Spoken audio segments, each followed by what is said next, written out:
Hey guys, आप सभी का हमारे यूट्यूब चैनल पर स्वागत है। तो फ्रेंड्स, एसएससी एमटीएस 18 अक्टूबर का सेकंड शिफ्ट का एग्ज़ाम समाप्त हो चुका है।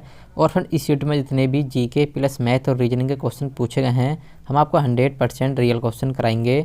और फ्रेंड्स, अगर आप हमारी वीडियो पहली बार देख रहे हैं तो आप हमारे चैनल को सब्सक्राइब कीजिए, साथ ही बेल आइकन को प्रेस कर दीजिएगा, जिससे हमारी आने वाली वीडियो आपको सबसे पहले देखने मिलेगी। तो चलिए फ्रेंड्स, आज की इस वीडियो को शुरू करते हैं। तो फ्रेंड्स, हमारे पास सेकंड शिफ्ट के क्वेश्चन आ चुके हैं। तो फ्रेंड्स, हमारा पहला क्वेश्चन है, वैश्विक नवाचार सूचकांक 2021 रैंकिंग में भारत किस स्थान पर रहा। तो फ्रेंड, जो वैश्विक नवाचार सूचकांक 2021 में भारत की जो रैंकिंग रही है वह 46वें स्थान पर रहा है। तो इसलिए फ्रेंड इस क्वेश्चन का राइट आंसर आपका ही राइट हो जाएगा। तो चलिए फिर नेक्स्ट क्वेश्चन देख लेते हैं। तो फ्रेंड्स, हमारा नेक्स्ट क्वेश्चन है, किसे रामकृष्ण बजाज पुरस्कार 2021 से सम्मानित किया गया। तो फ्रेंड, जो रामकृष्ण बजाज पुरस्कार 2021 से सम्मानित किया गया वह गौतम अडानी को सम्मानित किया गया है। तो इसलिए फिर इस क्वेश्चन का राइट आंसर आपका ही राइट हो जाएगा। तो चलिए फिर नेक्स्ट क्वेश्चन देख लेते हैं। तो फ्रेंड्स, हमारा नेक्स्ट क्वेश्चन है, national rifle association of India के अध्यक्ष कौन बने।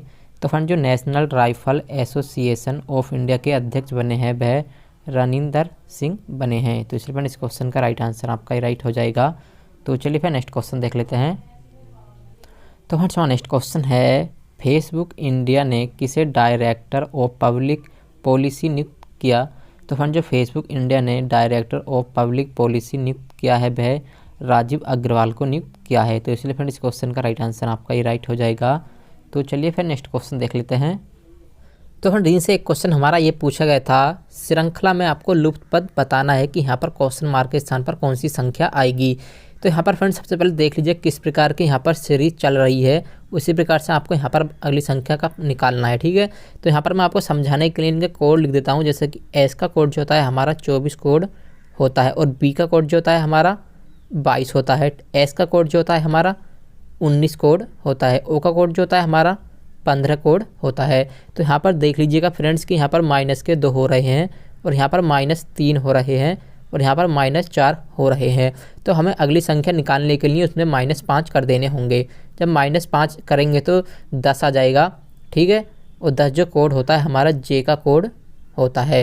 तो यहाँ पर जो हमारी पहली संख्या जे आ गई है। ठीक है, अब जैसे कि हमारी पहली संख्या थी जे, अब दूसरी संख्या देख लेंगे। जैसे कि डब्ल्यू का कोड जो होता है हमारा 23 होता है, टी का कोड जो होता है हमारा 20 होता है, पी का कोड जो होता है हमारा 16 होता है, और के का कोड जो होता है हमारा 11 होता है। तो यहाँ पर देख लीजिएगा -3 हो रहे हैं, और यहाँ पर -4 हो रहे हैं, यहाँ पर -5 हो रहे हैं। अब आपको अगली संख्या निकालने के लिए उसमें -6 कर देने होंगे।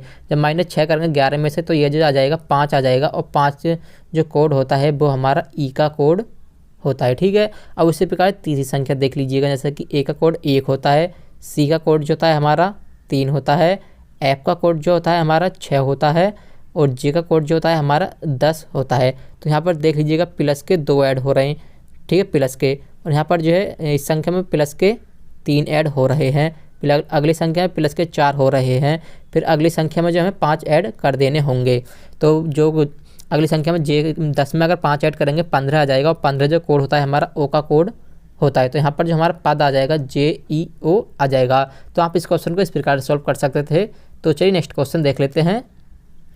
तो फ्रेंड्स, हमारे मैथ से एक क्वेश्चन ये पूछा गया था, एक संख्या को पहले 10% बढ़ाया गया, फिर 20% बढ़ाया गया, मूल संख्या में कुल कितनी वृद्धि हुई। तो यहाँ पर फ्रेंड्स आप इस क्वेश्चन को इस प्रकार से समझ लीजिए कि हम एक संख्या मान लेते हैं, 100 संख्या मान लीजिए। ठीक है, तो यहाँ पर उसने कहा है कि पहले 10% बढ़ाया जाता है। तो अगर हम 100 का 10% निकालेंगे 10% आएगा, तो ये जो हो जाएगी संख्या हमारी 110 हो जाएगी। फिर उसने कहा है कि 20% बढ़ाया जाता है, अगर हम 110 का जो है 20% निकालते हैं तो 22 आ जाएगा। ठीक है, अब हम टोटल जो हमारी हो जाएगी ये संख्या 132 हो जाएगी।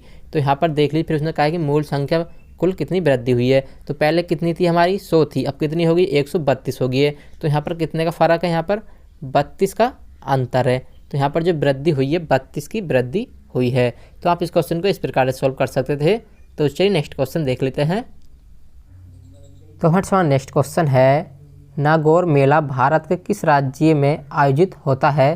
तो हमारा जो नागौर मेला है वो भारत के राजस्थान राज्य में आयोजित होता है। तो चलिए फ्रेंड इस क्वेश्चन का राइट आंसर आपका ये राइट हो जाएगा।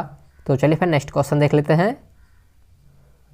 तो फ्रेंड्स हमारा नेक्स्ट क्वेश्चन है, ईस्ट इंडिया कंपनी का भारत में पहला व्यापार केंद्र किस स्थान पर बना।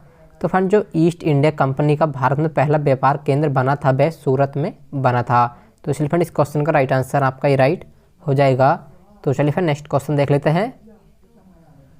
तो फ्रेंड्स हमारा नेक्स्ट क्वेश्चन है, हुमायूं नामा की रचना किसने की थी। तो फ्रेंड जो हुमायूं नामा की रचना की थी वह गुलबदन बेगम ने की थी। तो इसलिए फ्रेंड इस क्वेश्चन का राइट आंसर आपका ही राइट हो जाएगा। तो चलिए फिर नेक्स्ट क्वेश्चन देख लेते हैं। तो फ्रेंड्स हमारा नेक्स्ट क्वेश्चन है, भारतीय पुरुष हॉकी टीम को हाल ही में जारी FIH रैंकिंग में कौन सा स्थान मिला है। तो फ्रेंड इस क्वेश्चन का राइट आंसर आपका चौथा स्थान हो जाएगा। तो चलिए फिर नेक्स्ट क्वेश्चन देख लेते हैं। तो फ्रेंड्स हमारा नेक्स्ट क्वेश्चन रीजनिंग से ये पूछा गया था, एक कोड भाषा में इसको इस प्रकार से लिखा जाता है तो उस भाषा में इसको कैसे लिखा जाएगा। तो फ्रेंड यहाँ पर आप देख लीजिए, सबसे पहले ऊपर किस प्रकार की सीरीज चल रही है।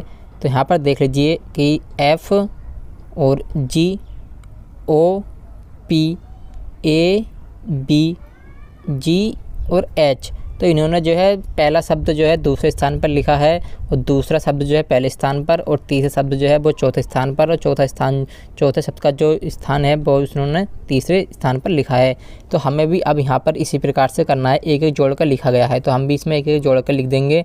तो पहले जो हम यहाँ पर लिखेंगे हमारा क्या है L के बाद जो आता है हमारा M आ जाएगा। तो हम यहाँ पर M लिख देंगे क्योंकि ये जो हमारा पहला शब्द है उन्होंने देख ली पहला शब्द जो है हमारा यहाँ पर दूसरे स्थान पर लिखा है, ठीक है।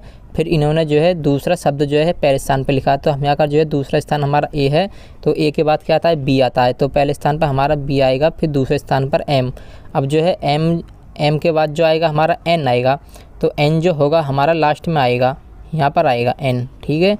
और जो हमारा चौथा शब्द है वो तीसरे स्थान पर आएगा जैसे इन्होंने यहाँ पर करा है।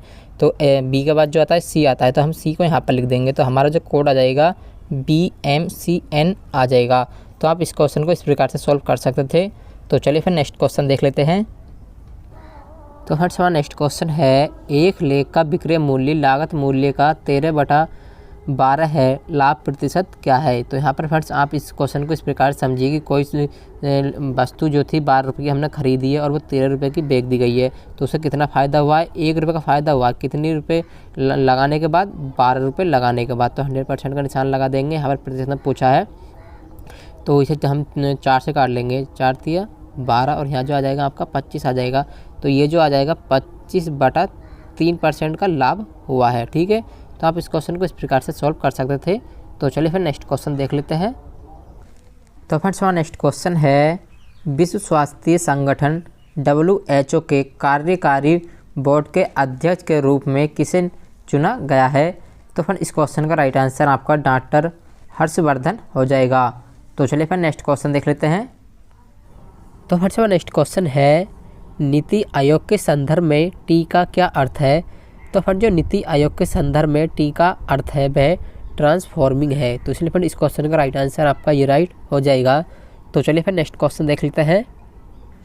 तो फ्रेंड्स हमारा नेक्स्ट क्वेश्चन है, अगुलहास धारा किस महासागर में बनती है। तो फ्रेंड जो अगुलहास धारा बनती है वह हिंद महासागर में बनती है। तो इसलिए फ्रेंड इस क्वेश्चन का राइट आंसर आपका ये राइट हो जाएगा। तो चलिए फिर नेक्स्ट क्वेश्चन देख लेते हैं। तो फ्रेंड्स हमारा नेक्स्ट क्वेश्चन है, कोनेरू हम्पी किस खेल से संबंधित है। तो फ्रेंड जो कोनेरू हम्पी है वह शतरंज खेल से संबंधित है। तो इसलिए फ्रेंड इस क्वेश्चन का राइट आंसर आपका ही राइट हो जाएगा। तो चलिए फिर नेक्स्ट क्वेश्चन देख लेते हैं।